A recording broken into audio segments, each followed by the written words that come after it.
what we do is, we program the channels for them. We, in a way, trying to solve the products of choice by bringing well-curated linear channels to the end users. Unlike streaming services like Netflix, Amazon, and Crave, where videos are exclusively streamed on demand, Pluto, run by Paramount in the US and Global TV parent company Chorus in Canada, will have channels dedicated to specific shows, both old and new, as well as the news, all of which will run 24/7.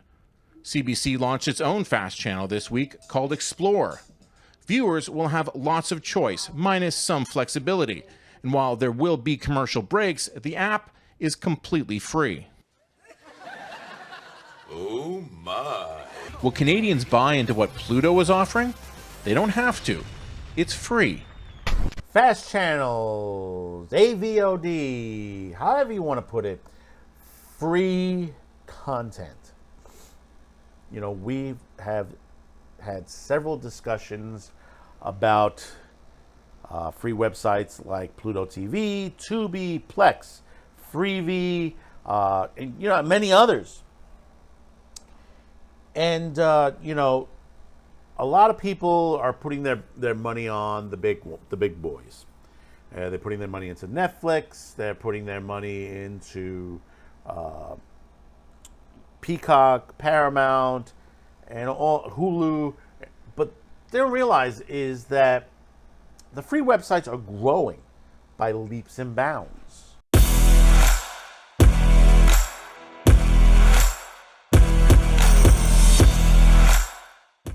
Like I said, fast channels. I love the fast channels. The only channels that I pay for these days is Max, Hulu,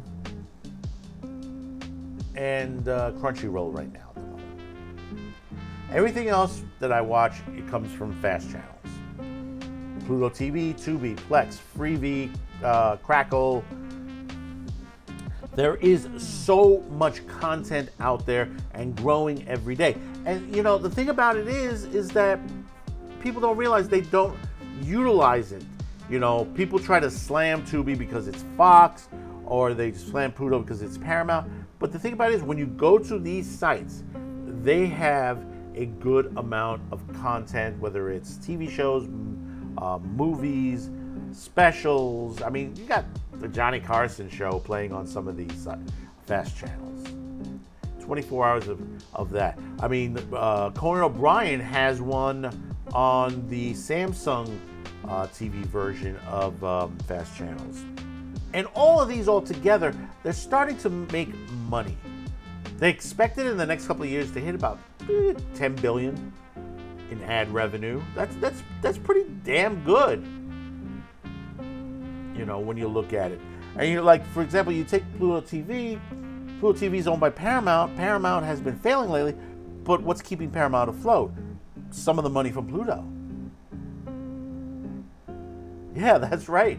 Pluto, the amount of money that Pluto makes on their site from ad revenue goes to fund some of Paramount. But we're going to read this article out of Cord Cutter News about this. The growth of free ad-supported streaming services has made it in the fast-growing sector in cord cutting. Now, according to a new report from Horowitz, 25% of all streaming is done on a free ad-supported streaming service. According to the report, the average American uses 2.6 free streaming sites like Pluto TV, Tubi, the Roku channel, Crackle, Redbox, and more. In total, 1 in 4 hours of streaming is now done through free ad-supported streaming services. Increasingly, the cord cutters are looking for cheaper ways to watch content, and free ad-supported streaming services have become that go-to service. Many cord cutters have reported using free services to help cut back on the number of paid streaming services they subscribe to. Now, understand, cable services have been coming down as far as the amount of viewers. A lot of people are cutting the services. That is continuing on right now. With free ad-supported streaming services, Offering hundreds of live channels and thousands of on-demand programming, it's easy to see why they are becoming so popular. Not only do they offer vast catalogs of programming, the quality of the content has gone up in recent years. The new high-quality content has helped these services grow their market share. Yeah, I can remember back early Tubi, early Pluto, Crackle. They had okay stuff. It wasn't great, but now when you look at it, you're seeing top-line stuff. I mean, the other night on the fast channels, I was watching HBO's Raising by Wolves was on. I was surprised that was on there. That night, because I had not seen it yet, even though I had said that it was coming, and for some reason it hadn't hit there. Now it has. So I was able to watch some of it. Decent show. Recently, media companies have been using free services to promote paid options. Paramount often puts older seasons of Paramount Plus programs on Pluto TV in hopes of getting Americans to subscribe to Paramount Plus to watch the newer seasons. Yeah, Picard has been on Pluto TV. A couple other shows has been seen on Pluto as well.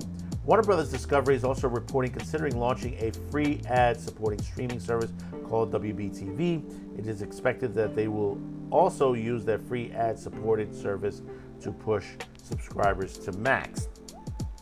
With 25% of all streaming now done on ad-supported streaming service, it's easy to understand why so many companies are investing in free content, even getting a small piece of the market that could result in big returns on their investment. Recently, we've seen large media companies like Plex and even Sling jump into ad-supported streaming. With the growth in this market, they are likely not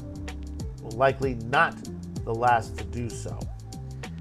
And that is going to happen. I mean, you're hearing words that Disney's going to do it. It's not going to work out for well. You're already seeing the reorganization on Netflix as far as their pricing structure on there. You're seeing price increases over at Paramount, Peacock, and most of the others, because basically it's costing them. It's costing them a lot of money. Even though Peacock had the free, it wasn't doing that well. For the reason is that they gave you like a tease of a couple of things, and then everything else went behind a paywall. And it's the same thing with the wrestling there on Peacock. Mostly everything's behind a paywall. On there. Yeah, and Hulu was free at one point. Now you got to pay. But I only use Hulu for some older shows, a couple of animated series, and anime itself. When it's not available on Crunchyroll, sometimes I'll get it there. Even though they're running with commercials, I'm only paying about $8 a month on Hulu, so that's okay. When they start to get over 10, then I'll kick Hulu off to the side on there. Because it gets ridiculous when they start to raise the prices, but the what they're giving for the value is not what you expect. And that's why, like I said, Tubi is doing very well for itself. Their fast channels are fantastic. I mean, like I said, you had that. There was a series called Sanctuary on Sci-Fi Channel, which was on fast channels last night. That was a really good series on there. It was ran a couple seasons. It's like that and Warehouse 13, which is another series that's available on Plex, on their AVOD system on there. Those are two good science fiction shows that died out quick. I mean, they had their seasons, but people have already forgotten those. To bring it back, and especially now with the strike going on between the WGA and the SAG. Figure early next year we'll be running out of stuff by about right out after winter. I would have to expect, as far as broadcast television. As far as the movies, I think we might be able to make it to spring if they continue to push things back. So tell me in the comments below your thoughts about this. Are you in for the ad-supported? I know I have a couple people that say like, well, it's not going to be free forever. You know, there was a point where there was a rumor that Tubi was going to start to charge, and that rumor was debunked by Tubi. Says, no, we're not going to charge you. If eventually they charge, they would have to be not making enough money on their ad-supported. And there are a lot of companies that are coming to ad-supported on AVOD and fast channel. Just look at the commercials that they're doing. They're getting more and more. You're seeing car commercials. You're seeing shampoo commercials, shaving commercials. You're seeing home builders and many different variations. Even credit card agencies. You have a whole slew of advertisers coming to AVOD to advertise. This is what's in. This is what's going to replace broadcast television down the line. So once again, comment, share this video, hit the like, notification bell, and hopefully today's the day I earn your subscription. So until next time, thank you for tuning in, and bye-bye now.